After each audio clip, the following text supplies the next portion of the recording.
सभी विद्यार्थियों को नमस्ते। विद्यार्थियों, जाह्नवी स्टडी हब में आपका स्वागत है। आज हम पढ़ेंगे Rajasthan state open board class 12 विषय राजनीति विज्ञान। देखो, ये इसके महत्वपूर्ण क्वेश्चन आंसर के बारे में आज हम चर्चा करेंगे। तो शुरू करने से पहले आप सभी से अनुरोध है, जिन जिन ने हमारा चैनल सब्सक्राइब नहीं किया सब्सक्राइब कीजिए। अच्छा लगे तो लाइक कीजिए, अपने दोस्तों के साथ भी शेयर कीजिएगा।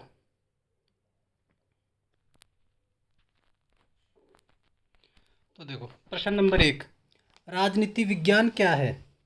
तो इसका उत्तर है, राजनीति विज्ञान समाज विज्ञान का वह अंग है जो राज्य और सरकार के सिद्धांतों का अध्ययन करता है, वह राजनीति विज्ञान कहलाता है। देखो, राज्य का और सरकार के सिद्धांतों का अध्ययन करता है तो राजनीति विज्ञान कहलाता है। प्रश्न नंबर 2, राजनीति विज्ञान के क्षेत्र में किसका अध्ययन किया जाता है?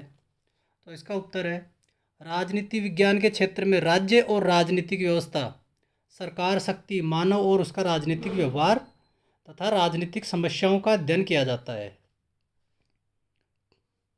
भाई, राज्य की राजनीतिक व्यवस्था, सरकार की शक्ति, उनका राजनीतिक व्यवहार और उनकी राजनीतिक समस्याओं का अध्ययन किया जाता है।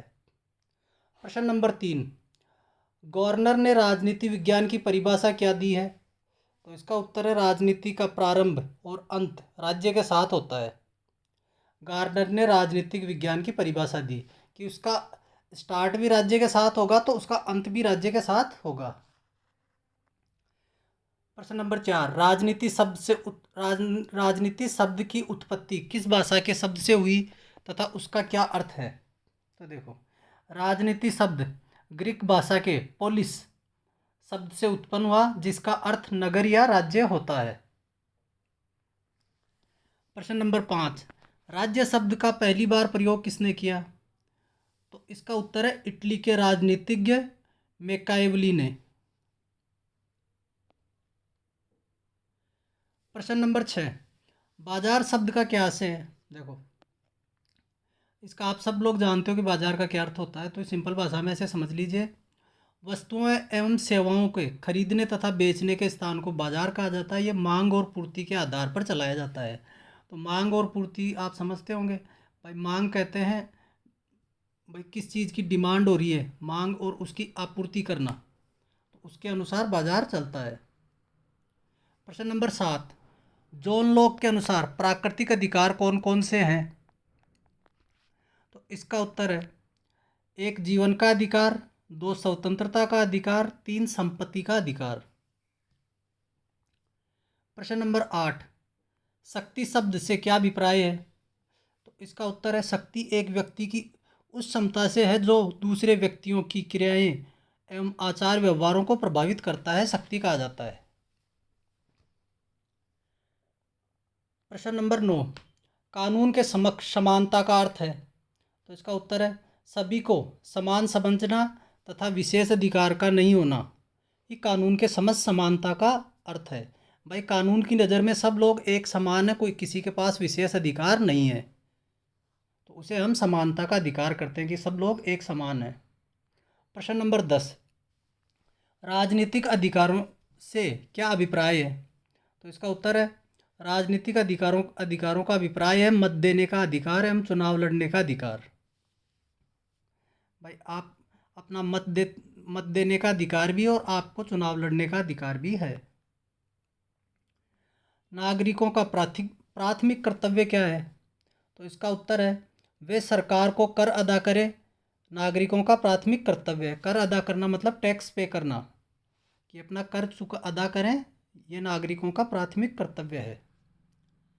प्रश्न नंबर 12, स्वतंत्रता की रक्षा का प्रमुख साधन क्या है? तो इसका उत्तर है, कार्यपालिका जो कार्य करती है, व्यवस्थापिका जो व्यवस्था करती है, और न्यायपालिका जो न्याय करती है।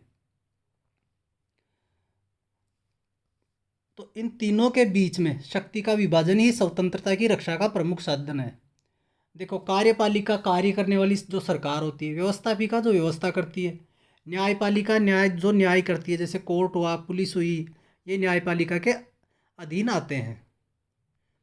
प्रश्न नंबर 13, न्याय शब्द की उत्पत्ति किस भाषा के शब्द से हुई तथा उसका अर्थ क्या है?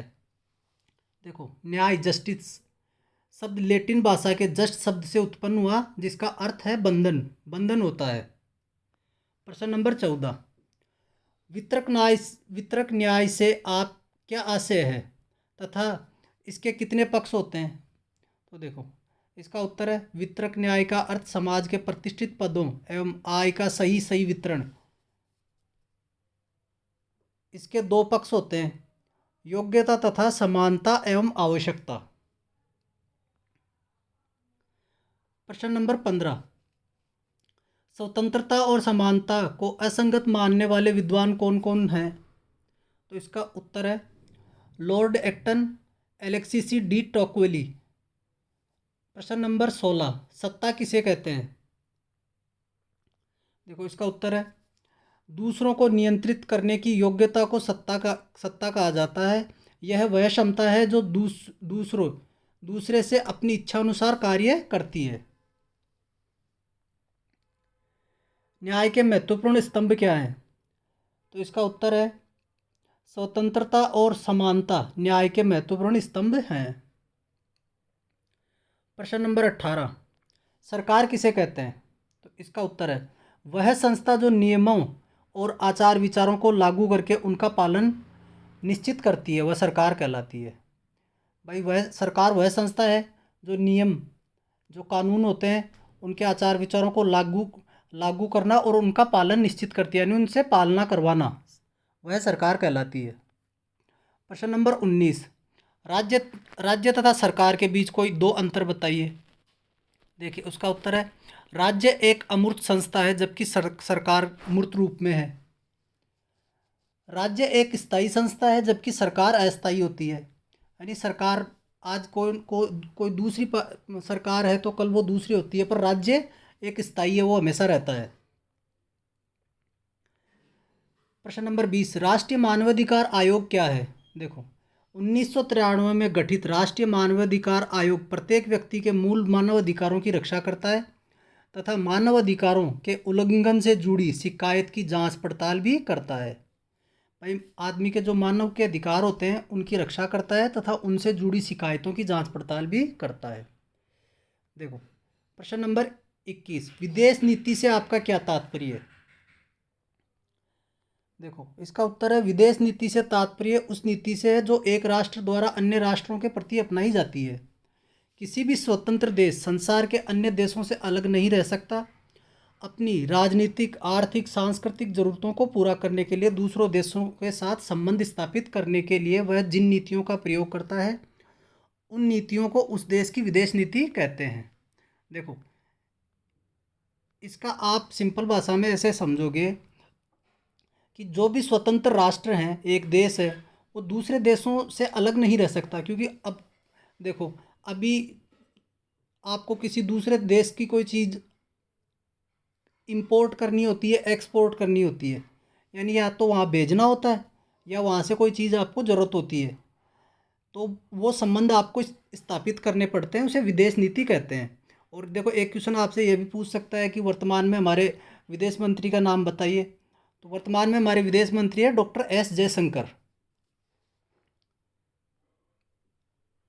अब देखिए प्रश्न नंबर 22, भारतीय विदेश नीति का मूल मंत्र क्या है? तो देखो इसका उत्तर है भारतीय विदेश नीति का मूल मंत्र गुटनिरपेक्षता है। तो उसका अर्थ है किसी सैन्य गुट में सम्मिलित नहीं होना। देखो गुटनिरपेक्षता का अर्थ है कि भाई किसी भी गुट में शामिल नहीं हो रहा। देखो दूसरे विश्व युद्ध के बाद में दो महाशक्तियों में ये पूरा विश्व विभक्त हो गया, मतलब दो महाशक्ति उभर के आई दूसरे विश्व युद्ध के बाद में। एक था अमेरिका और दूसरा था सोवियत संघ।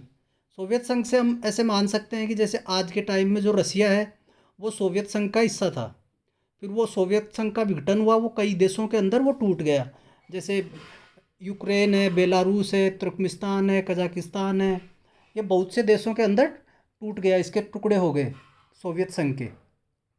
तो इन किसी भी गुट में भारत ने हमेशा गुटनिरपेक्षता का साथ दिया है, वो किसी भी गुट का हिस्सा नहीं है, वो दोनों के साथ उसके अच्छे व्यवहार है। प्रश्न नंबर 23, भारत की विदेश नीति के 2 लक्ष्य बताइए। तो इसका उत्तर है भारत की विदेश नीति के 2 लक्ष्य निम्न है। राष्ट्र की एकता व अखंडता की रक्षा करना। दूसरा, साम्राज्यवाद, नस्लवाद, निरंकुशतावाद तथा सैन्यवाद का विरोध करना। पहले गुटनिरपेक्ष सम्मेलन में कितने सदस्य देश थे? तो पहले गुटनिरपेक्ष सम्मेलन में 25 सदस्य देश थे। अब आ गया गुटनिरपेक्ष से आप क्या समझते हैं? देखो, गुटनिरपेक्ष का अर्थ है सैन्य गुटों से पृथक रहना, यानी सैन्य गुटों से अलग रहना। द्वितीय विश्व युद्ध यानी सेकेंड वर्ल्ड वार के बाद में विश्व दो महाशक्तियों के बीच में विभक्त हो गया और नए स्वतंत्र देशों ने निर्णय में कहा कि वह किसी भी गुट में शामिल नहीं होंगे। इसे एक आंदोलन का रूप दिया गया। प्रश्न नंबर 26, मैकमोहन रेखा क्या है? तो मैकमोहन रेखा भारत और चीन के बीच सीमा रेखा है, जो भूटान के पूर्व में और ब्रिटिश भारत प्रतिनिधियों ने 1914 में हुई एक गोष्ठी में इसका निर्धारण किया गया था। तो देखो, ये क्वेश्चन पहले भी आया हुआ है। प्रश्न नंबर 27, भारत और पाकिस्तान के बीच कलह का मुख्य कारण क्या है? तो देखो, इसका उत्तर है भारत और पाकिस्तान के बीच कलह का मुख्य कारण कश्मीर की समस्या है। पाकिस्तान कश्मीर को पाकिस्तान में मिलाना चाहता है। इसके लिए उसने अपने आतंकवादी गतिविधियों को भी तेज कर रखा है, तेज कर दिया है। कश्मीर में पाक संबंधित इन आतंकवादियों को पाक सरकार जेहदी का नाम देती है। जेहदी नहीं है, जेहादी है, जेहादी बोलते हैं, जेहादी का नाम देती हैं। अब प्रश्न नंबर 28, महाशक्ति शब्द का क्या तात्पर्य है? तो इसका उत्तर है महाशक्ति शब्द बड़ी शक्तियों से अलग है, जहाँ पर विश्व ने केवल दो देशों, प्राचीन सोवियत संघ और अमेरिका को महाशक्तियों के रूप में पहचान दी। वहीं यूरोप के इतिहास में ऑस्ट्रिया, ब्रिटेन, फ्रांस, जर्मनी आदि देश का शक्तियों के नाम से जाने जाते हैं। महाशक्तियों के पास इतनी अलग सैन्य क्षमता और आर्थिक संसाधन होते हैं जो शेष संसार के अन्य देशों से कहीं अधिक होते हैं। नाभिकीय और अन्य विनाशकारी अस्त्रों के कारण वे संसार के अन्य भागों और दूसरे देशों की नीतियों को प्रभावित करने में सक्षम होते हैं। तो देखो, महाशक्ति, पहले महाशक्ति माना गया था अमेरिका और सोवियत संघ। तो इन लोगों के पास इतने मतलब अस्त्र हैं कि ये दूसरे देशों की अन्य भागों, मतलब दूसरे देशों के भागों और उसकी नीतियों को भी प्रभावित कर सकते हैं। वो किसी भी देश की सरकार को दबाव में ला सकते हैं।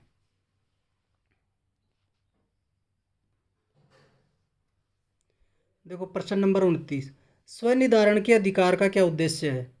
इसका उत्तर है स्वनिर्धारण का अधिकार उद्देश्य किसी जनसंख्या को जो विदेशी ताकतों के अधीन है उन्हें स्वेच्छा अपनी सरकार चुनने का अधिकार प्रदान करता है।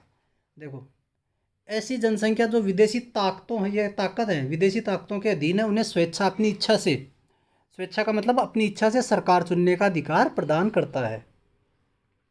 प्रश्न नंबर 30, संयुक्त राष्ट्र की स्थापना कब और किस उद्देश्य से की गई? इसके अंगों के नाम लिखिए। देखिए, इसका उत्तर है संयुक्त राष्ट्र की स्थापना 24 अक्टूबर 1945 को अंतर्राष्ट्रीय शांति व सुरक्षा स्थापित करने के उद्देश्य से की गई थी। इसके 6 अंग हैं।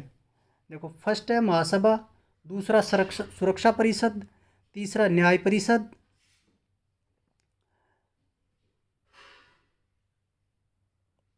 और पांचवा है सचिवालय, छठा है अंतर्राष्ट्रीय न्यायालय और सामाजिक परिषद। प्रश्न नंबर 31, वीटो शक्ति से आप क्या समझते हैं? इसका उत्तर है महत्वपूर्ण मामलों में सुरक्षा परिषद के 5 स्थायी सदस्यों को नकारात्मक मतदान का अधिकार प्राप्त होता है। वो वीटो शक्ति के नाम से जाने जाते हैं। देखो, वीटो के बारे में तो आपने सुना ही होगा। ये 5 देश हैं, अमेरिका, चीन, रसिया। तो ये लोग क्या है कि नकारात्मक, यानी किसी भी के खिलाफ ये नकारात्मक मतदान कर सकते हैं, तो उसको वीटो कहा जाता है। तो दोस्तों, इस प्रकार आपके ये क्वेश्चन आंसर पूरे हुए। तो इसके कुछ क्वेश्चन आंसर और आएंगे। देखो, ये क्वेश्चन आंसर आपकी परीक्षा की दृष्टि से बहुत ही महत्वपूर्ण है। तो दोस्तों एक बार फिर आपसे अनुरोध है, जिन जिन ने हमारा चैनल सब्सक्राइब नहीं किया सब्सक्राइब कीजिए, अच्छा लगे तो लाइक कीजिए, अपने दोस्तों के साथ शेयर कीजिएगा। तो मिलते हैं अगले वीडियो में। जय हिंद, जय भारत।